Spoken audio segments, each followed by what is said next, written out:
any better? There we go. Hopefully that's all working okay. Everyone can hear me. For some reason all the settings got lost. Yes, hello and welcome to Question Time. Different date and different time than we usually do it, due to just being out of office doing all sorts of weird and wonderful things. But we're here, so sorry we're late, but happy to start answering some questions from you. So if you don't know what this night means, this live stream, basically you get to ask me any question you like within game dev, Unreal, or anything really. I don't really mind. Just put your question into chat. I'll try and grab as many questions as I can within the hour that we are here. If I don't get to your question, don't worry, just try to put it back into chat again, hopefully without spamming it, and I'll hopefully spot it the next time round. Okay. I'm just waiting for Unreal to finish loading up, and then we can jump in. So start putting questions into the chat there. Yes. Okay. Let's take a look at some of these questions. Okay. So first question, James Macklemore. Hi Ryan, I've been following along with your kart racer series. I was wondering if you're going to go over items, and if so, what kinds were on the list, i.e. green shell, bullet bill, analogs, etc. Yes, we've actually started doing it. It's on Patreon at the moment. We've got the item boxes appearing and spawning in, and yes, we'll be doing not every item, but we'll do a fair few. So like the shell or equivalent of the shells, boosts, you know, stuff to expect, banana skins. So we'll be going through those things, and we'll also be adding drifting as well to it soon. You'll see that coming out hopefully in the near future. But yeah, on Patreon we've got I think the last episode that's on Patreon at the moment is we've created the graphic for the boxes, and got them in the scene. So next up we'll be creating the actual items. But yeah. Next question is from Lucky Fume. Hello there. I would like to know what's the best way of implementing the enhanced input system in UMG widgets. By default, adding an enhanced input node in a widget works, but it has some drawbacks. One, the input event will get called additional times on the same frame every time the widget is destroyed and recreated. The strategy is not compatible with UI only mode. Correct. If you want to use enhanced input system settings, you must be in at least a game input mode, be it game or game and UI, for it at all to work.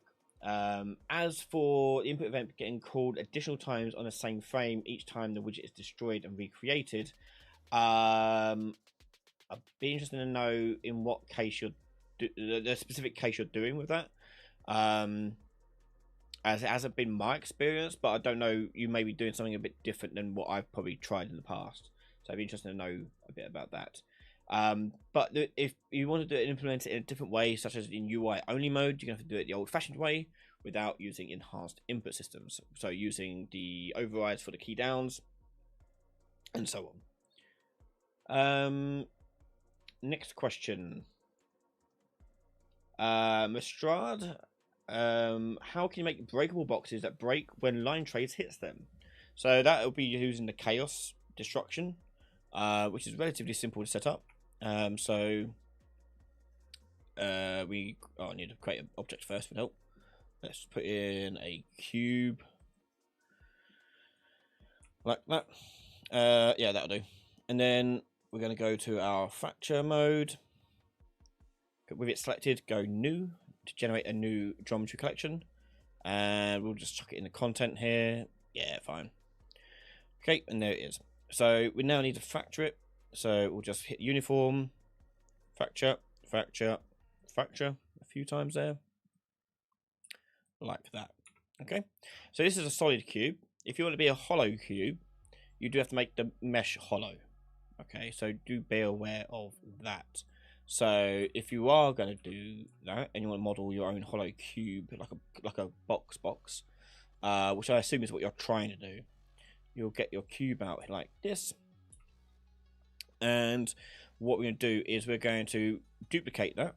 So I'm going to move that to the side, scale it down a notch, bring it in the center there, and I'm going to select both of them. Go to mesh, I think it is, no, where is it? Model Boolean. Okay. We do mesh cut either way. We do boolean. No, you can want mesh cut. No, what's happening there? I've got both selected, haven't I? Yep. Box 2. Mesh cut. Oh, I think I did set it the wrong way round. So yeah, this should now be hollow. One would think. No. Oh. Let me do the boolean instead. That'd be better. So boolean that. Okay, let me just scale it up so I can see a bit clearer. I think it's just because I'm in lit mode. Yeah, there we go. Okay, so we've got a hollow box. So just bring it back down. Okay, I'm actually going to delete that one. We'll do it with a hollow box instead. Factor. Select this and create a new geometry collection. We'll chuck it in there. And then we'll uniform factor it. Like so. 3 times will be enough. Oh, didn't do that. Okay, so there's our box. If you don't want to show the little bone things, it's just the show bones flag. You just turn that off. We call those bones. So show code bone colors, turn it off. And you want it to align trace it. So the problem that you have is the line traces aren't physical objects, and this is obviously a physics-based thing, so that won't work. Just FYI, just so you see it. Smash. Oh, a bit higher. Ooh. No, okay. Shared break. Put on the edge here. Yeah, there you go. You need to give it more health. Take less health, but there you go. It breaks. The problem with line traces is it needs a physical impact to be able to do something like that. So what you do instead is you create a child of the master field component. So the master field is something that Epic have made that is highly configurable, and I recommend what you do with it is you just go ahead in your content drawer, create a blueprint class, and search all your classes. And you're going to search for master field, and you see FS master field. And we'll call this one FS impact. So like a bullet impact or something like that. Now what these are is these little round ball things. And essentially what it'll do is it'll apply a force at that impact point. And you can configure this however you want. So if you open up the blueprint for the impact, you can go in here and there's loads of things you can tweak and adjust on here. So like how it gets activated, for example. So at the moment, its activation type is set to delay. This is good for debugging and figuring out what numbers you want. So we're going to leave it there for a second, but we will change it before we actually use it in the game. Now I do want to change the size of it, which isn't in this section, I don't think.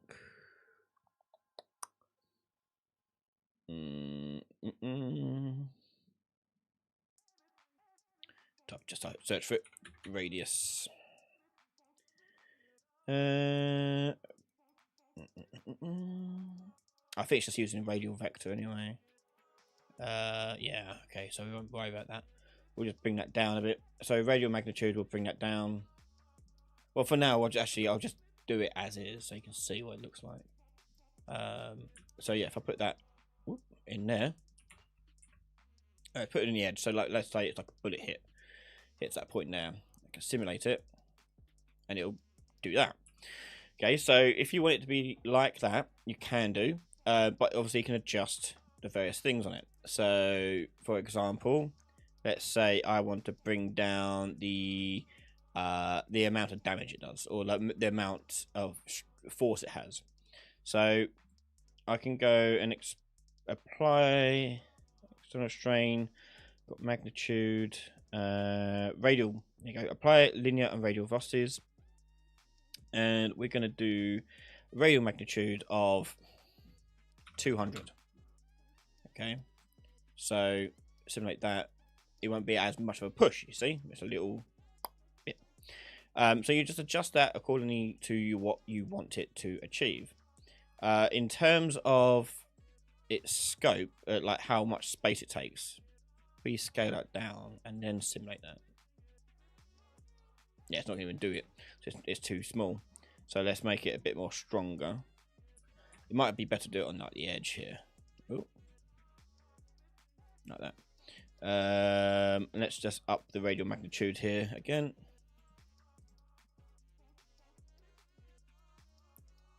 Nope, too small. So we've made it half smaller. So I need to, if I double it, maybe I could do like 2000. And then see it. It don't like it. It should be right.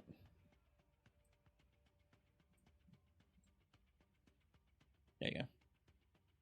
Okay, so that's how you do stuff like that. So what you got to do is, once you've configured how you want this to be in your blueprint for the impact, you just spawn it wherever the line trace hits something. And if that thing can be broken, like this, for example, it will then break. Okay. And that's basically it. So let's say, for example, I do what can I do? Let's go into here and I'll do a line trace setup here. So if I do left mouse button, do a line trace by channel, we'll get the camera point of view by getting the camera manager, getting the actor's location of the camera, get the forward vector of the camera, multiply it by the distance. So we'll do, I don't know, 5,000, and then add these two together to get our endpoint. Standard line trace stuff. But then on the out here, we want to break open a hit result and spawn the FS impact thing there. So spawn actor from class, FS impact. You see there was a few more that they've made by looks of it. Yeah, bomb fields, all that stuff, yeah. But we do impact like that. And spawn transform, we'll just split that to put in the location there. And that's it. Collision handling override, we always want to spawn. And just so I can see it, I'm going to put this up for duration as well. And the final thing is, on the impact, I need to change it from delay to activate straight away. So on activation type, you got delay, trigger, or tick. Okay, so you could do delay and turn delay down to 0, but honestly, you might as well just do trigger. And on the begin play here, just search for trigger, and you'll see CE trigger. Now trigger it. So if I take that away now, and yep, that works. So there you go. And I can break up the other pieces as well, however I want. Okay. So yeah, hopefully that helps you out there and get started and how you can adjust that. So feel free to experiment and have a play around. Hey, are you going to continue a kart series from Burbsters? Yes, I was literally just saying at the top of the thing that we've got item stuff on Patreon now. It's been up there for a few weeks now. More's coming. Will be filmed next week and uploaded probably the week after.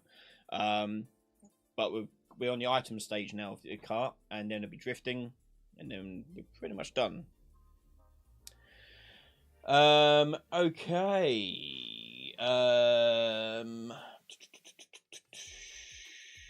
Thank you. It's nice. Thank you. Ryan, can you explain how to cache the destruction for better performance? Yeah, you can cache it, obviously. So I've actually got a video about this. So you need, oh my god, here we go. I can't remember now. We need to go and get, I can't remember. Chaos, create cache manager, and it's something like this. I've got a video on it. Check it out. But there's your cache manager, and then observed components is I can't remember now. Look up the video. I can't remember how I did it. But yeah, did a video on the channel for that. Keep in mind though, if it's cash, it's always going to be the same every single time. But yes, performance is a lot better.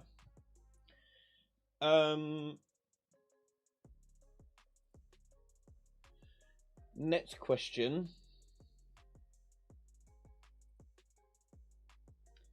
Gabster the Gamer. I'm having issues having glass shatter using fracture. It either doesn't break or it kind of becomes like a cluster of shards and doesn't disperse. Interesting. I've never actually, think about it, never made a glass. So let's do it. So let's model. We'll do a box. And we'll bring that down to like 3. 200, 200. Actually, I'll make it a bit wider. Do 600 like that.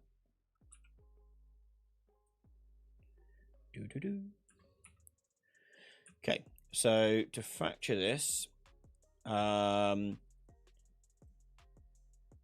going to create the geometry collection. Then we're going to use our radial and clusters. So I'm thinking, radial, obviously not that direction. I'm going to go the other direction. So over here, we've got the radial.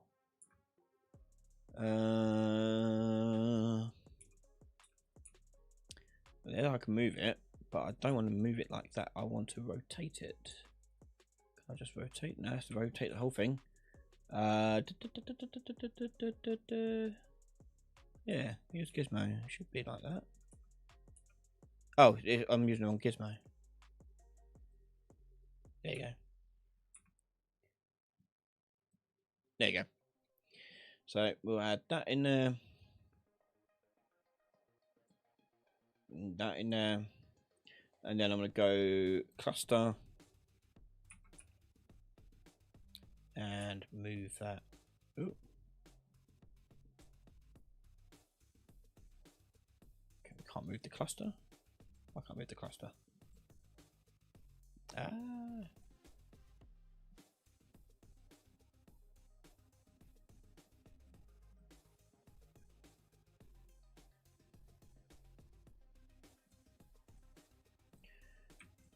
I've forgotten how you auto select all of it. Hang on, it's one of the buttons. I've forgotten what you do. No, not that. There's a way to select all the pieces. But I can't remember what shortcut it was. Anyone remember the shortcut? Because I can't remember the shortcut.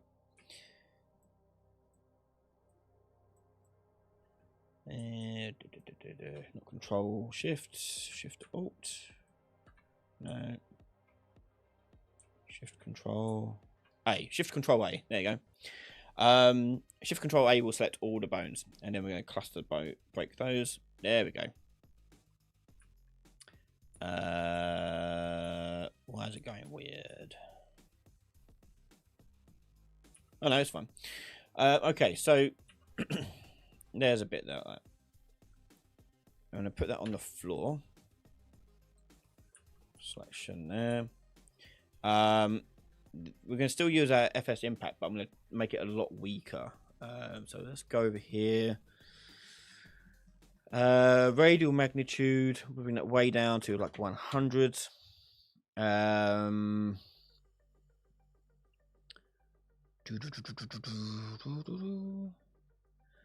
So we'll see what that's like. First of all, it'll just all fall apart probably. Not too bad. So it's clustered just fine. I think the weakness of the thing has made it not break as much as we want. But you probably want to anchor it so it doesn't fall over. So what you can do is use anchor points. So again, you can make another blueprint class for this. And you'll see anchor. FS anchor field. And you drag this out, it's a little yellow box. And basically, any mesh that's inside of that box, any bones of a geometry collection in that box will be like sort of stuck. So it won't move. So if I do it like that, and then I shoot it, well, it shouldn't move. Oh wait, I didn't actually take it to initialize it. Yeah, so when you've done that, you need to initialize it. So on the breakable thing, you just go to initialization fields, hit the plus, and then select the field. There you go. There we go. Okay, so if I did that again for the hello, did that one again for the top there.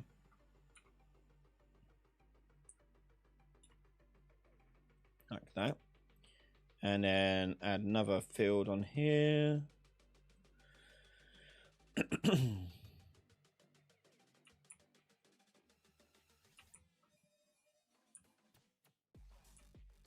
Yeah, a little bit better. But yeah, that's it. The general theory. Let's put a glass material on it so you can see what that looks like. So I'm going to go down here. Glass.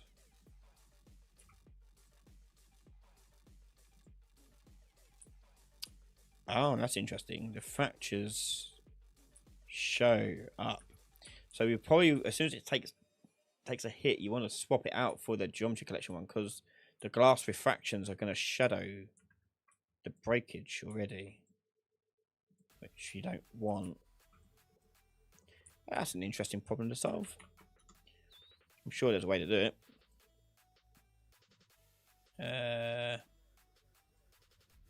Try this glass. See if that's any better. Not really. Probably have to swap it out. I've never done glass before, so figuring it out live.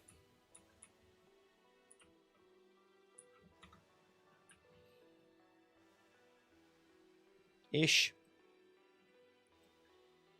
But no, I'll look into see if I can come up with a better way. Obviously, the proper way of doing glass, because I've not done it before. I need to experiment and spend a bit more time doing it. But when I do, obviously I'll share what I've learned in a video.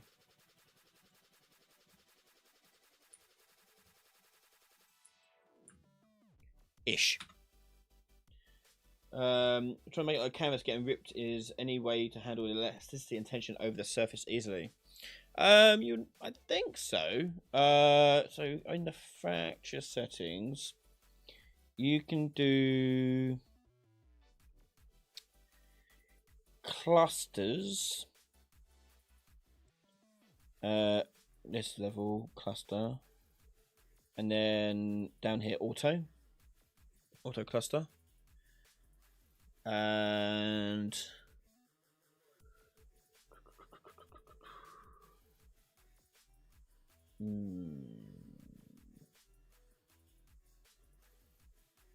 yeah, how do you do elasticity and things?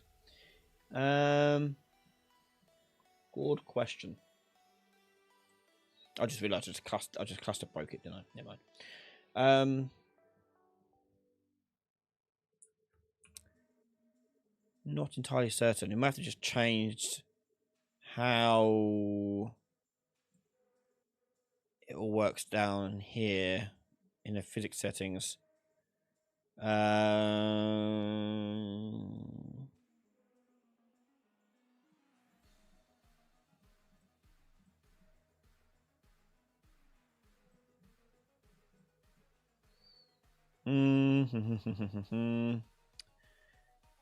Don't know. Again, I'll play about with glass stuff, because I've never done it before. Be good to try and figure it out myself. And what I do, I'll share what I've learned. But yeah, I'm not entirely sure. Obviously, there's a way to do it. It's just figuring out a good way to do it. Next question. Legends never die. Question: I know you can use a float for health, but what if I use an int of 1,000 or 10,000? Sorry, like older games, so I could do damage like 500. I needed to convert 1,000 int into 100%. I know it makes it harder. Reverse a few games is why I asked. No, so the reason why it uses most of the time we use a float is to account for those calculations when you're doing. It depends what kind of numbers you're working with. So if you're doing like division type stuff, it's easier to work with float because you can round up and down and you can balance it all out a lot better. But ultimately, it doesn't really matter too much. If you want to do it with ints, you're more than welcome to, obviously. It's just more of a semantical type thing why you want to use an int as a float rather than int. But if you do want to use an int, I mean, the float can be something like 10,000 if you want. You can go with whatever you want. But if you are doing it as an int with like 10,000 and you can do damage like 500 and you convert to 1,000, if you ever need to convert something from a whole number to a percentage, you want to do a normalize. Okay, so you'll see normalize to range. Now it's going to ask for floats, but it's fine. You can plug ints into it as well. So for example, we have an int here. We can plug that in. It will just convert it to a float to do the calculation because the output of this is going to be float. Because a percentage is basically a value between 0 and 1. Okay, 0% is 0, 100% is 1. And then obviously anything in the middle. If you want to convert it back to an integer to get the actual percentage, you can easy enough just do that. Just multiply it by 100. And you'll get the actual result, okay, as a percentage value. And if you want to make sure it's an integer again, just truncate it, and it'll convert it back to an integer. So you could do it. You just need to. It'll have to convert to float first to call the normalized to range, and then you can get the actual percentage number if you wanted to. Hopefully that helps.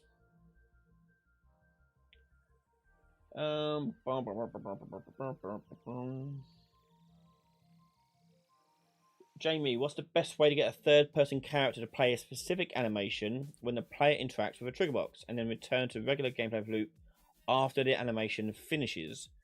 You're probably looking at using a montage more so than anything. If you want to be really more specific, then you're probably looking at using level sequencer and blending into that and blending out, which I've got videos on how to do that if you wanted to see that. But yeah, montages are going to be a standard go-to for that, as they integrate directly with the animation blueprint. So you have to change the animation modes. You can keep it in animation blueprint mode and just switch it out to a montage. And the montage just takes over the animation.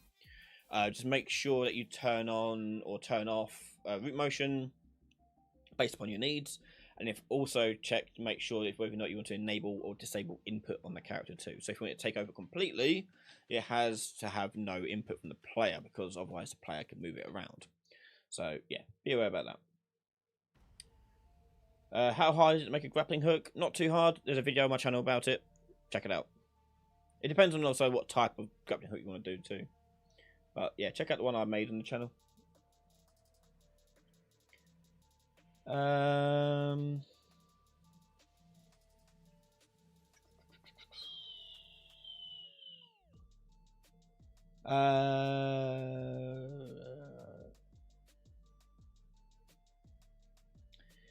Craftwork. Hi, a little bit out of context, but if you want to make a landscape larger than the recommended sizes, is it possible to create multiple landscapes on one map so they can overlap? I could do one better than that. So if you go to landscape mode, I'm just going to put it lower than this map for now, just so you can see a bit clearer. Okay, so your problem is you're seeing this, you're going, okay, I want to pick like the largest one possible and all this stuff, and yeah, blah, blah, blah. Cool, okay, great.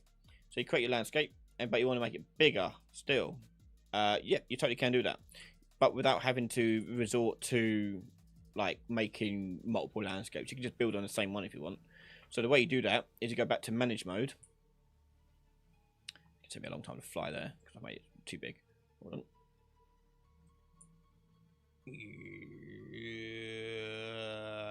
Okay. Yeah, so over here, in here, I can just add more. So I go to add here, and you can see I can add more pieces to it. So I click and add more piece like that.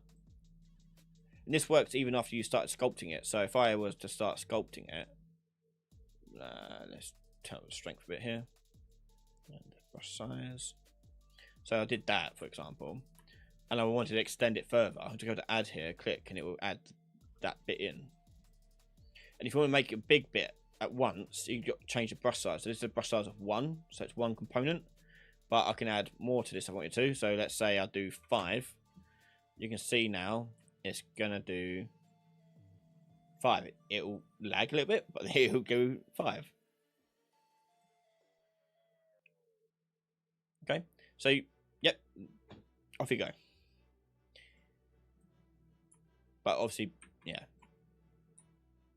bear everything else in mind in terms of like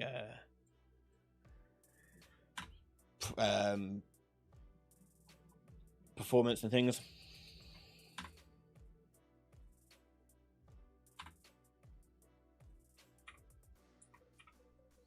Okay.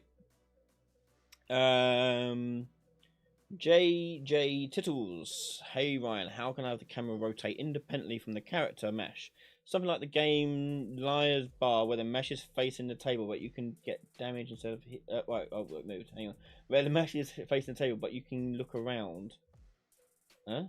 How can you have the camera rotate independently from the character mesh? Something like the game Liar's Bar, where the mesh is facing the table, but you can't. Let me have a look what you're talking about with Liar's Bar. Hold on.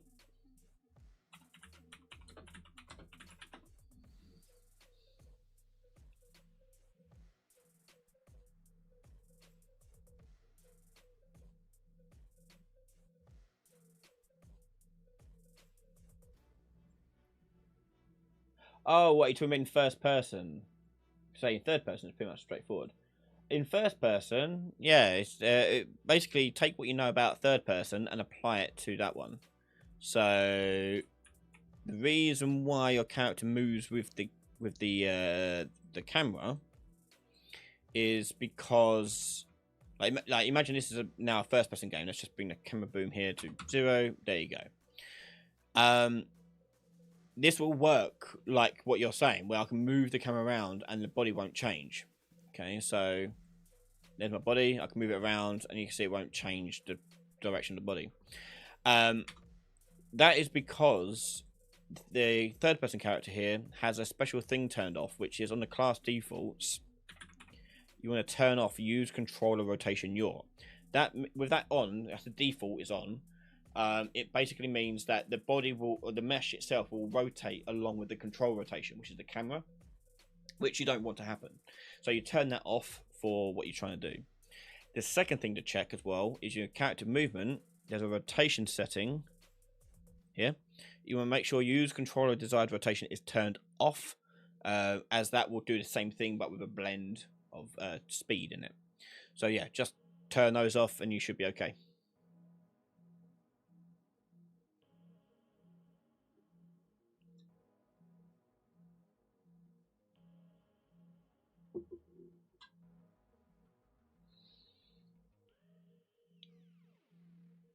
Lee Hall, in an actor blueprint in the component list, is there a way to reorder the components, and is it possible to create empty parents so you can group them together?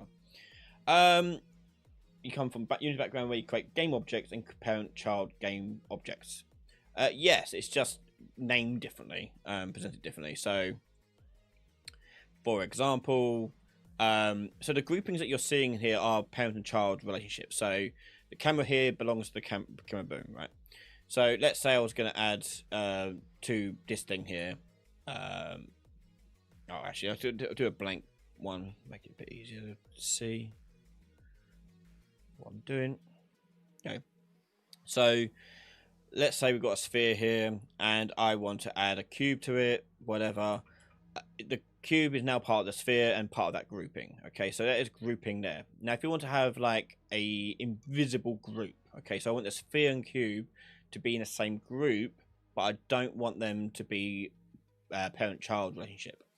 What you use is a scene component. So a scene component is just basically an empty component which can be just moved into place. It just has a location setting, doesn't have anything else.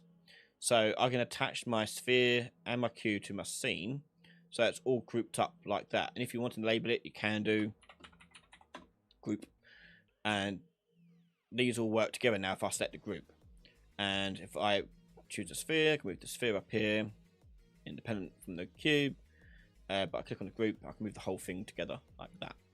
So the component, yes, you can do groupings, but you have to use your scene components as sort of proxies to act as the group. Essentially, that's what grouping is actually doing anyway. But yeah, so it's exactly the same concept. It's done in Unity. It's just named differently. But yeah, same thing. In terms of reordering, you can, I believe, duplicate that. If I drag that over here, oh, maybe you can't. You can don't do attachments. No, you can't reorder it. Okay, I thought you could. No, you can't reorder it. But I don't know why you'd ever want to. You shouldn't have that many components in it. The more components your actor has, the less performant it will be. Just heads up on that. So if you've got like hundreds in there, you might have a problem.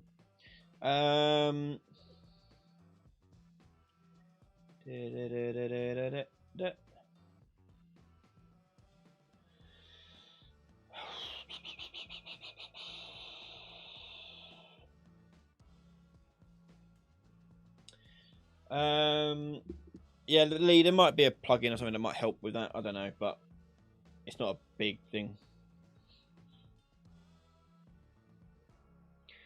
Mr. Habari, anyone can help me get my health system working. It's damaging me instead of healing me. If it's damaging you instead of healing you, just change the number to a negative value and it'll make you better. Little cheap workaround. I don't know how you've done with your health system, but yeah, if you find it's doing it in one direction, just multiply by -1 or put a negative in front of it, and bingo bango, it'll make you heal. Zero Grand from Tomester B. How would you go about switching characters with a controller, like the transformation mask in the Majora's Mask? Do they have to be in the same character blueprint? No, they are all different character blueprints. The screen flashes white when you're doing that, and then that's when it switches out the character. It's not all in the same character blueprint, and you don't want it to be either, because they have very different control mechanisms. It'd be a pain in the butt to keep it all in one and just have loads of switches everywhere. So it's a lot easier to have a parent and then have your different characters as children of that parent, and then when you push a button you just switch out, maybe play an animation first like they do in Majora's Mask, but you switch out the character to one of the other characters. Yeah.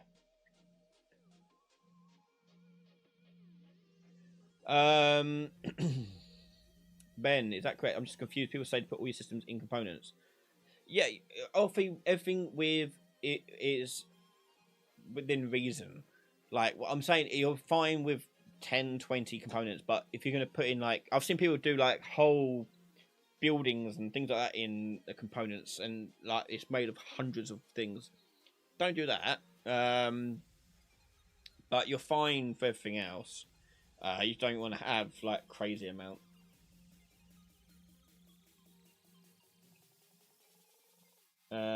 Especially and then it also compounds if you have multiple of that thing as well. So if you have characters that had like 100 components onto it, and you had 10 characters on the screen, that's now 1,000 components being instantiated, which can be a bit of a nightmare.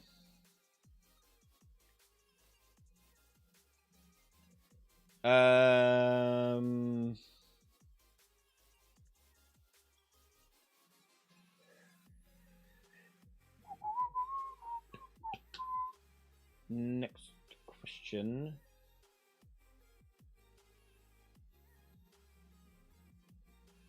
So nice. Is my question too correct to explain it for you for the third time? I'm just missing it. I'm not ignoring it. Let me have a look what your question was. When you're creating a sequence animated camera shake manually, it creates a cine camera at 0, 0. It's uncomfortable to animate. Is there any way to move camera somewhere else or animate in relative mode somehow, or even use the FP character camera for preview? When you're animating a camera shake manually, It creates an account at 0, 0. Yes, because it's all going to be relative. So if I'm usually doing anything animation wise with the sequence to be part of the game, I will usually make a like a separate level where I'm doing the animation, and I'll animate it at 0, 0, 0, so it can be relative. You can see me actually do that in an animation video I made. I think it's like combat, cinematic combat or cinematic animation combat thing. Same concept for that. Yeah, you just plug it in that. You follow that. It'll probably help a lot of what you're trying to do, by the sounds of it.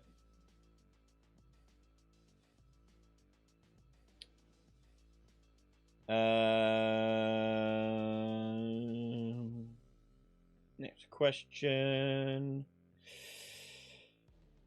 Hi, can you show me how to make a homing missile that snakes around before going to its target? So you can do homing missiles, but it's the snaking around bit first before you make it home. By like snaking around, do you mean like going in a trajectory and then turning on the homing? Is, I assume, what you're talking about. So, I mean, you can, yeah, yes. The answer is yes. So we'll do missile, and on the homing missile, I'm just gonna add in here a sphere, whatever. Make that the root, and add in. Actually, no, I won't do a sphere. I'll do a cube, and make it more missile-like, so you can see it turning around and things. But I will give it a sphere collision component as the root, though. Okay, so it looks something like that. The projectile movement has stuff on there to handle homing missile stuff. Okay, so I'm gonna give initial speed of like 1,000, like that. Probably actually need to be faster than that, doesn't it? Do 3,000. Okay. And on my third person character, rather than doing this line trace thing, I'm gonna make it spawn one of those out. So spawn actor from class. Choose our homing missile. Get actor transform. Okay, and I'm just gonna cut a few corners here. I'm just gonna take the collision off the box here, and tell the sphere here to have no collision. Yeah, so it'll just actually I wanted to make the sphere block custom wise everything except for pawn, overlap pawns. Okay, so that's going to spawn out. Let's just see if that's working. Oh, I forgot to turn off that thing. Hold on.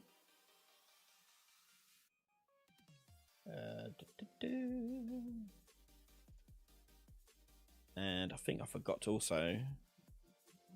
So you want it to launch like a rocket. So you don't want it to have any gravity. So projectile gravity scale, I'm going to change to 0, first of all. And then I wanted it to launch based upon my forward rotation. Hold on. So actor transform, you can't just plug that in there. Oh, actually, no. Split that. Split that. Get player camera manager. Get actor forward vector. And plug it into the rotation there. Okay, so let's just get launching this missile straight where we want it to go. There you go. Off it goes into distance. Okay, so I want it to obviously, after a certain amount of time, turn around. Maybe not turn around, but start homing after a certain amount of time. So for my homing missile, for example, on the event graph, I can do a timer. So set time by event. We'll say after 1 second. We're going to custom event that. Yep. And then we're going to take the projectile movement here and set homing And you got a couple of things. You need a target component. So what's it targeting? So in this case, I'm just going to do the player character and get the root for the character. And that'd be the target. And if they actually enable it. So homing set is homing projectile. So after 1 second, it should start moving.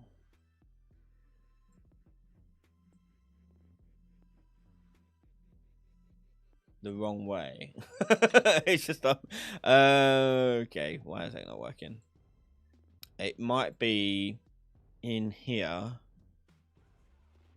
Yeah, homing acceleration magnitude. So this is defaulting to 0. You can't have it at 0 because this is basically how much force does it apply to meet its homing target. So if I change that to 3000 as well, then try that.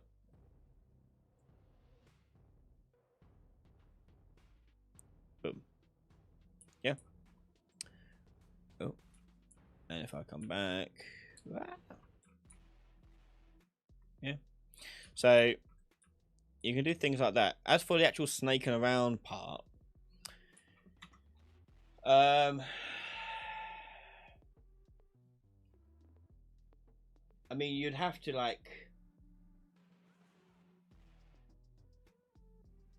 what would you have to do? You'd have to make it so it.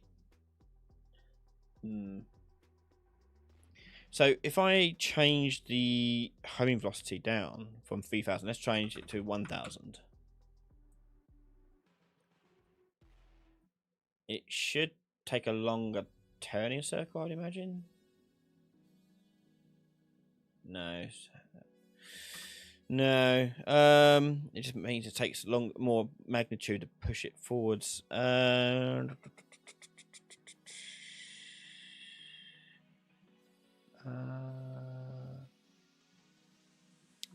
think I know what you're trying to do. You want to make it go like up and out and round and back again. Maybe, yeah, maybe with animation stuff.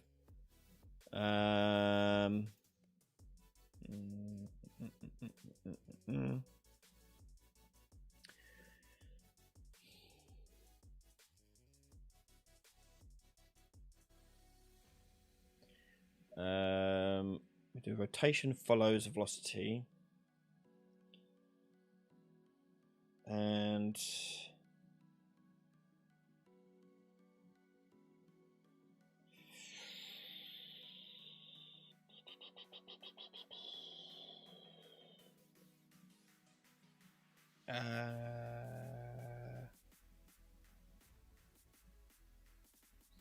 don't know.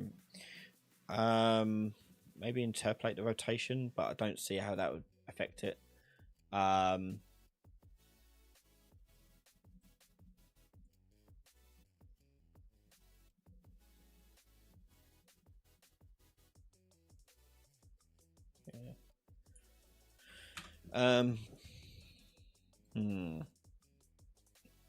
I think what I would do is after 1 second we do this, but after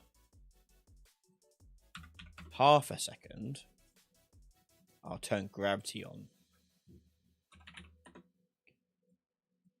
Try that out, see what that looks like.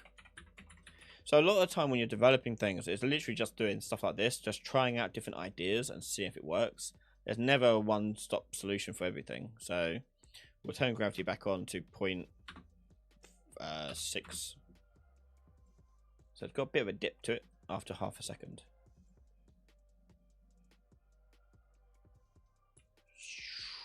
Bonk. Yeah, so it's unable to turn quick enough now.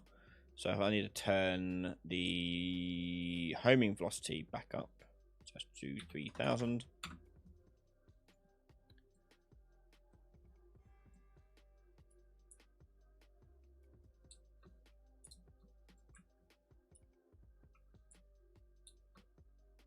Better?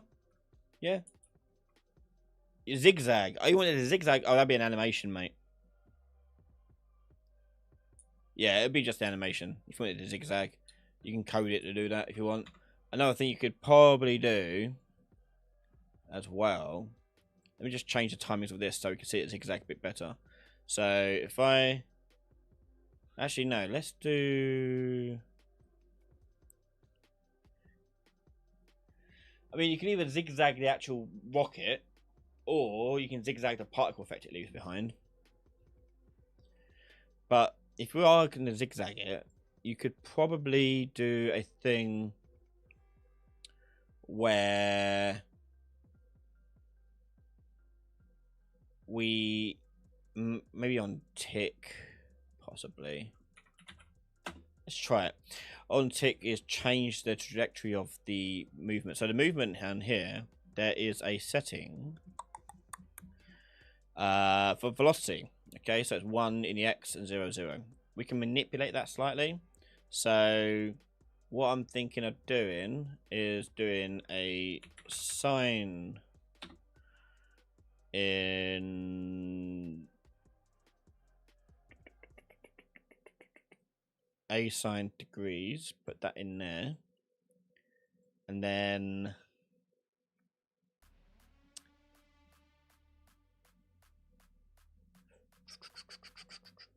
screw it, we'll just try it. My brain can't work at this late. So velocity, set velocity.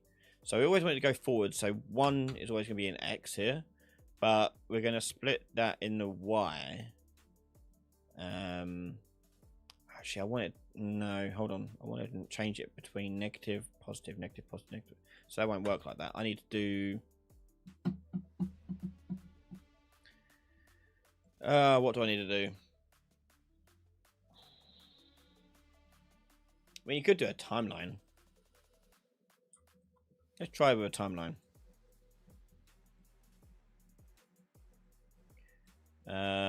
So what we'll do is on begin play timeline. Then this stuff I'll put on finished.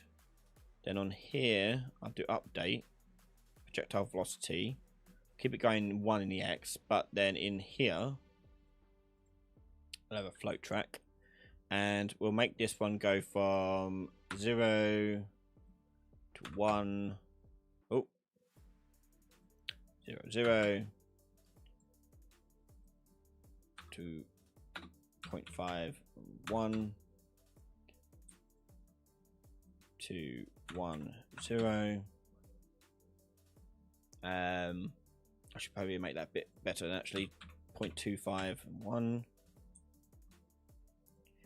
That'd be 0.50, and that'd be 0.75, negative 1.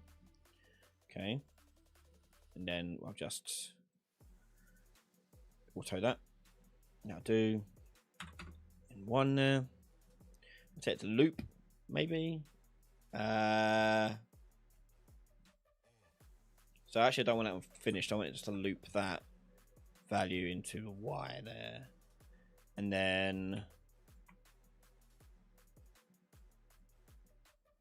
play that there, and then play this down here maybe. So it's doing this snaking thing, and then it'll do the timer thing for this. I think we might have to adjust the value, so not just 1, because it might be a bit mental like that. It don't work.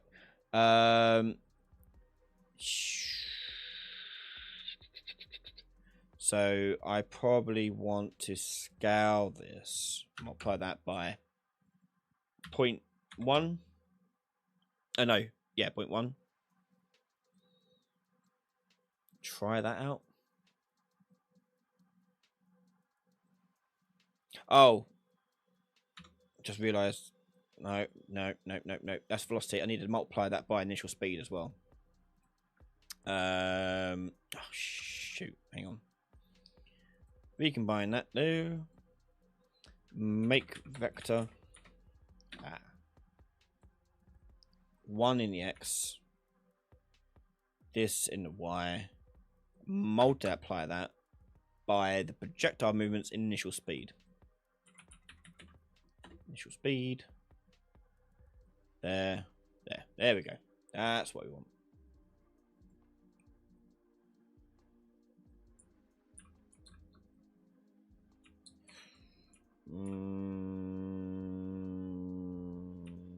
Is velocity gonna be? Yeah. It needs to be multiplied by that's world. We need to make it local. Shoot. How to make it local? I don't think it has the local velocity on here, does it? No.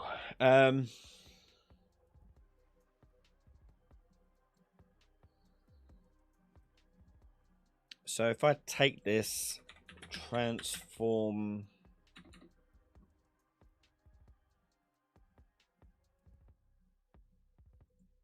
the direction by the actor transform, that should convert it from local to world. I'm hoping it will do it quick enough to not be an issue. Oh. There you go.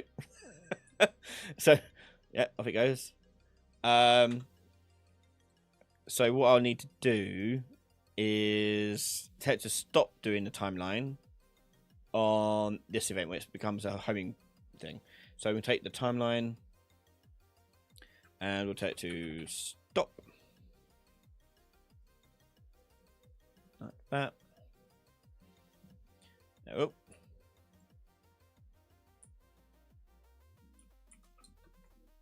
Wait. I think I need the value is going to be too crazy over here.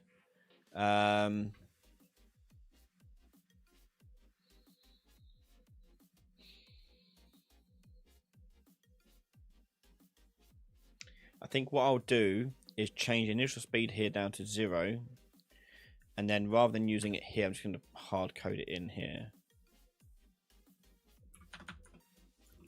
like that.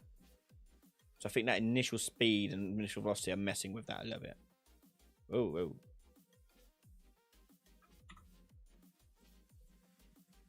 Get in there. Let's bring that down to 2000.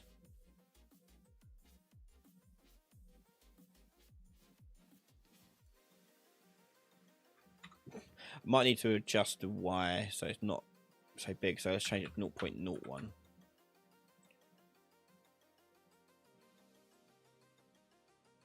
There you go.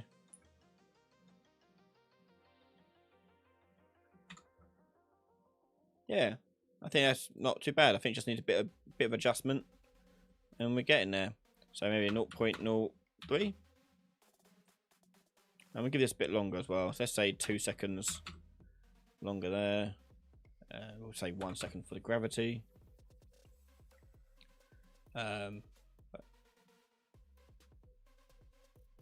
Yeah, I think that's all right.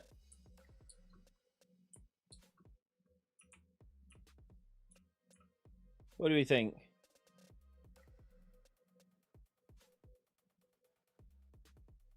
Yeah.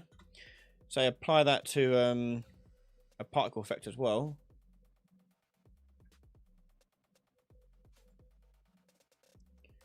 And you're good to go.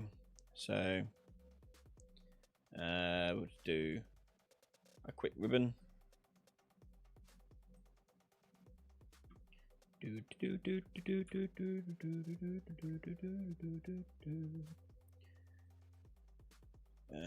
Ribbon. State, spawn rate 50. And that'd be okay like that. And then initialize particle, ribbon width, direct set 30, 50, something like that. To see this working, I usually add a velocity node at the start. Just see it taking off like that. So yeah, so that'd be fine to turn it off, and we'll give that to the missile like so. Bonk. Yeah, just change the lifetime of the particle down to maybe 1 second.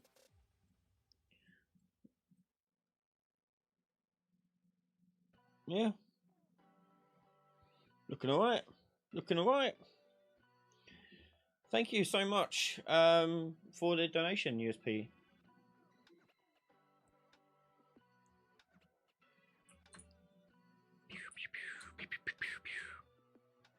Yeah. If you want to also do things with a ribbon, like change its color over its lifespan, you can usually do that as well. So do color and do color from curve, and we'll say it's going to start off like maybe we could do blue, and it's going to go down to like red. Bring that red back up here, maybe bring a bit to orange color like that. You get that effect.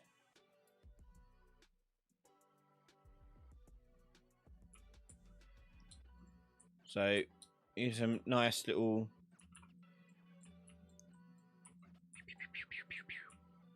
yeah.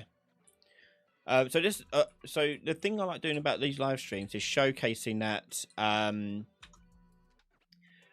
like I always want to show people how I would solve a problem without prior knowledge or like without being told what to do, because people always ask me like, how do you get to the point where you don't have to follow tutorials anymore?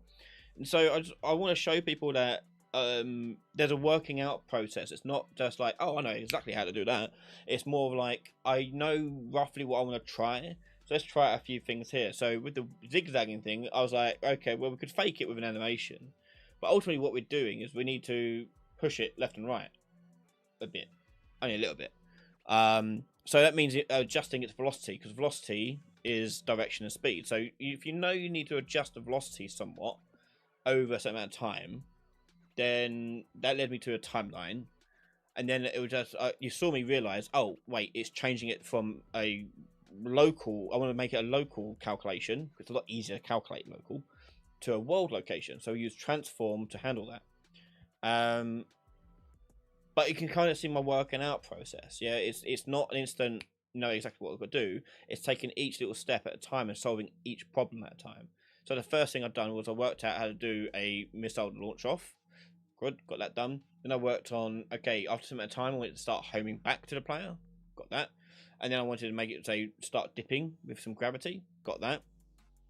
And then bit by bit, you're adding these things on and figuring out how to do each step. You're never going in like whole hog going, I know exactly what to do. You're doing bits piecemeal. Yeah. So yeah, that'd be exactly how you do stuff like that. Yeah. So yeah, do play around with it.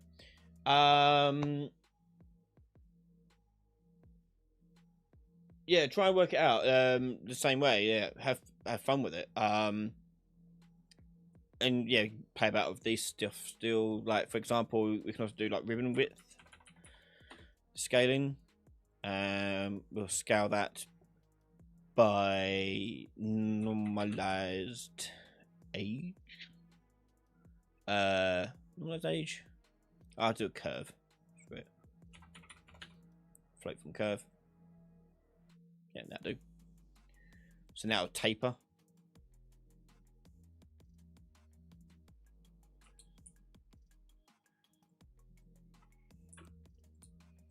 It's fun. Are you going to GDC? Yes, I will be at GDC this year. So what we're doing is like a meetup thing on Eventbrite at some point, because I've had so many people ask, can we do a meetup, and like just want to like say hi, meet up and show you stuff, and like yeah sure. But if I were to do every single person, I think I would actually not get any around to do any business stuff. So what I'm going to do is arrange an Eventbrite thing, probably for the Monday, maybe the Tuesday, to do a get together on the quad of like, and just hang out and just, hey, hang out, we can chat. I've got some microphones I'll be bringing as well, so we'll do a live stream maybe, and start talking to people and asking you questions about what you're doing at GDC and what can we do to expose your projects more and yourself. So yeah. Did I see the question? Oh, I didn't. Hang on. There it is.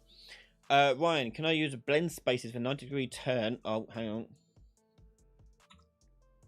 90-degree turn in place animations. Trying to make crawling on ceiling mechanics. 90-degree blend in. I probably wouldn't use a blend space for that. Because a blend space is you are doing in betweens. And if you're doing a 90-degree turn, that's either all or nothing type thing. So normally what I do is you work out the difference. I won't do it now because it'll take too long, but you work out the difference between the control rotation and the active rotation. And when it reaches a certain threshold, that's when it plays the turn in animation. So turn right, turn left. And that's usually layer blended with the spine, so the feet work independently from the top. But that's generally how it works. You don't usually use a blend space for that. Blend spaces are best used when you can have analog control between the two. And typically with turn in place, it's not analogous. You're either going to turn the character or not going to turn the character. I mean, you probably could do it with blend space, but I probably wouldn't. But who knows? Maybe try it out. Thank you for the donation, Flippy Pixel. Have a coffee. By the way, how's Mimic and the kids going? Mimic's going well. I want to arrange a beta test stream with people who've got the beta in closed beta. We'll be giving out more keys again soon as well. But all going well. The kids are doing well as well. Everyone's asleep now. It's midnight here. And in that light, I think we should call it there because it is midnight. And I've got work tomorrow as well. Got to do some work tomorrow, filming things and programming things. Yeah, is Mimic demo in the plans? Don't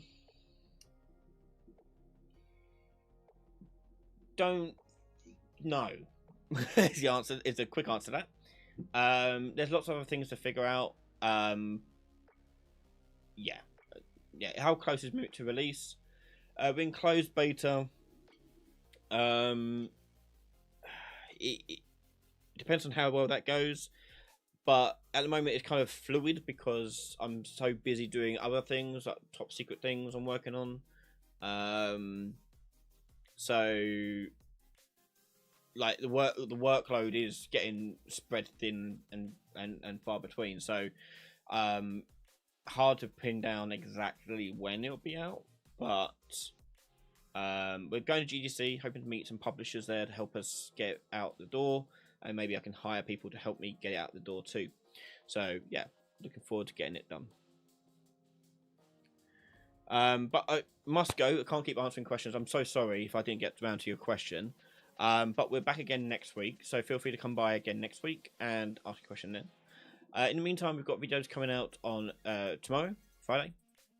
And Patreon are enjoying the quiz game series. So if you want to know how to do a multiplayer quiz party game, you can find it on Patreon. I have filmed about 10 episodes of that now. I've really enjoyed making it. It's been quite fun to make a quiz game that's multiplayer. So you can like make a little party game in time for Christmas next year if you want. Yeah, so been doing that. There's the ending of the local multiplayer series on Patreon coming soon as well. That was filmed today, the last episode of that. More kart series stuff coming out for it. What else? I've lost track. Oh, more skill tree stuff is out, starting to come out now on Patreon, and you'll see more of that coming out soon. But anywho, I'm going to go now because it's late. But thank you very much everyone for joining us. Thank you for those who have donated, and thank you to everyone who is supporting the channel over on Patreon. If you're not supporting me on the channel, it does help out massively, as this is the full-time job. This is what I do, helping everyone with their Unreal projects. So if you want to support the channel for just $1 a month, get access to all our videos early before anyone else. We've been pumping out content quite good this month, so there's quite a lot on there at the moment. So yeah, and we're back again live next week for Question Time, and we should hopefully be back again as well for Retro Remake as well, because we're in February and it's time to continue our journey in the River City Ransom game. So thank you very much everyone, have a good evening, and I'll speak to you next time. Bye everyone.